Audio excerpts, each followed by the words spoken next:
This tutorial demonstrates how the RFA Java configuration information is specified and loaded into application. RFA Java allows the configuration database loaded from Windows registry or an XML file or programmatically set. In this tutorial, we will show you how to create the minimum RFA configuration parameters and to test the configuration database. In the Windows system, RFA Java API loads the configuration parameters by default from the location of Windows registry table. Current user, software, JavaSoft, prefs, com, routers, RFA. In Windows system, the RFA Java API provides a GUI configuration edit tool which can be used to create configuration entries and will update the Windows registry table automatically. To run the config edit tool, run the config edit batch file on the tools folder of the developer kit. For now, there should be no namespace defined at all. We're going to create one from the RFA node. Add a child node. We can give the node any names we want. For now, we call it my namespace.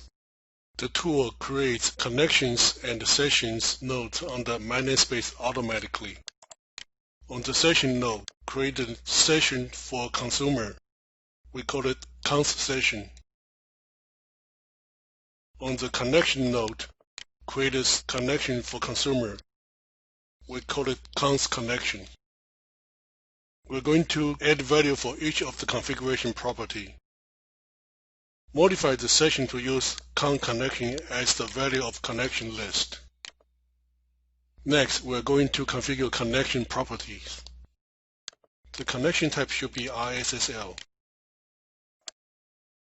Add the server list key and provide the IP address or host name of the server we are connecting to.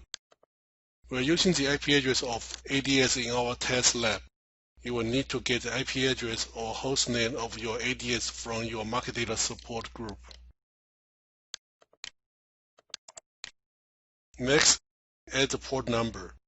The default value of port number is 14002. There's no need to change it unless you are informed by your market data team or Thomson Reuters engineer. For detailed description of the available RFA Java configuration parameters, please refer to the document RFA-J config log guide in the doc folder of developer kit. Finally, select File Exit to close the config editor. Back to Eclipse. Open Tutorial 2 project. Open startconsumer.java. First, we need to import the session and utility class in starterconsumer.java. Next, we add the add command line options method to handle the session command line argument. Add the command line handle statements in the main class. From the init method, acquire an RFA session using the session name from the session command argument. Before terminating the application, release the session that was acquired in the cleanup method. Now let's take a look at the runtime command arguments. Open run consumer.bat. We added the session argument and provide the namespace and session name configured in the config editor. Let's run the batch file now. And the output indicates the session has been acquired.